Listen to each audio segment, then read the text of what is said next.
Bánh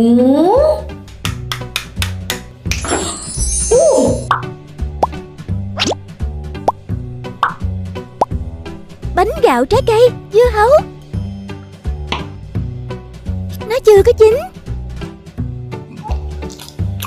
Vị đậu đỏ. Mùi nó không giống dưa hấu gì hết. Kem đánh răng thạch. Bỏ vô chung.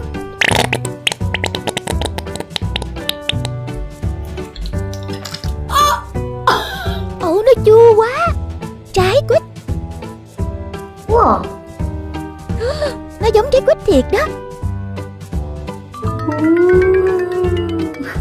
Xin lỗi quýt nha. Vị cam. Quýt hay là cam đây?